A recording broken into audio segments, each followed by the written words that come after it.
And I was like, the Bible works. It was cool. I applied the verse and it worked.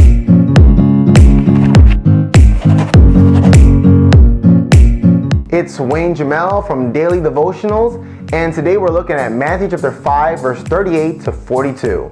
Let's get into it. Jesus says, "You have heard that it was said, an eye for an eye, a tooth for a tooth." That was a statement that was made back then. Eye for an eye, tooth for a tooth. In other words, if you hurt my eye, I'm going to hurt your eye. If you knock out my tooth, I'm going to knock out your tooth.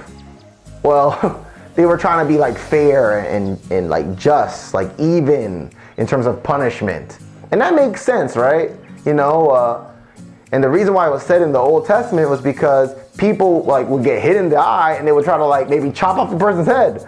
So it was like, hey, only eye for an eye, only tooth for a tooth.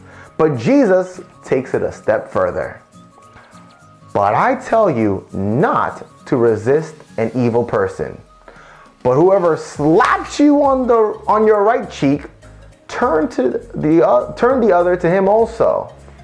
I remember in elementary school, I read this verse and I said, I want to apply this. I'm going to try this out. Because in my school bus, we used to get into these massive school fights where all the kids would start fighting each other. And so one day I said, you know what? I'm going to apply this verse. So one of these fights broke out in the school bus and people are throwing each other over chairs and things like that. And this one guy punched me across the face. And then I remembered the verse. If somebody hits you on the face, give them the other face. So I told him, hit me again. Pow! Hit me again. Pow! Hit me again. Pow! Hit me again. Pow! And I kept telling him to hit me again until eventually he started crying. And I was like, the Bible works. And it was cool. I applied the verse and it worked. But what is Jesus saying here? Because he says, not an eye for an eye. In other words, it's not about revenge. If somebody hits you, it's not, you don't have to hit them back. It says, I tell you not to resist an evil person. That's not saying you cannot do self-defense, but it's saying that the context, again, no eye for an eye, tooth for a tooth. In other words, if somebody does something to you, you don't have to repay that person. You don't have to give the person what they deserve. And that's why he says, if somebody slaps you on your face, give them the other side of your face also. If anyone wants to sue you and take away your tunic, let them have your cloak also. If somebody is in the process of suing you and they're like taking your property, that can be very upsetting. And sometimes people will be like, okay, I'm not going to give you more than, I'm going to try my best and make sure you don't get a lot. But Jesus is saying, hey, why not just give them more than what they're asking for? This is the way of Jesus. It's like really revolutionary type stuff.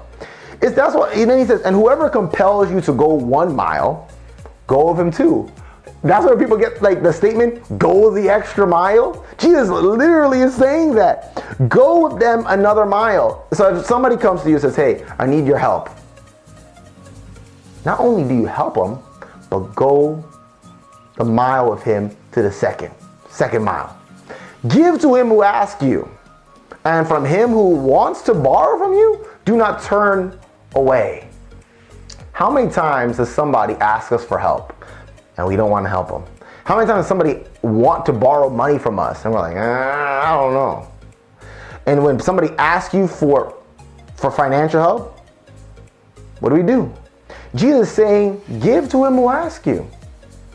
If somebody wants to borrow from you, don't reject them. I wish the banks had that kind of mentality. But the people of God need to be better than the people of the world. So next time somebody wants your help them out. Next time somebody does something wrong to you, don't think about how you can get back to them. Think about how you would react the way Jesus would react. Maybe try turning the other cheek. Maybe try giving them your cloak while they're taking your shirt. That's a crazy thing, but try it out. And hey, if you have an experience kind of like me, why don't you leave a comment below? I would love to hear more about your experience of trying to apply this verse. If you like this video, give us a thumbs up. And please subscribe. Hey, even hit the notification button so you can get the notification squad and know when every time we put out a video, which is every day. That's why it's called Daily Devotionals. So you can have a daily relationship with God. See you tomorrow.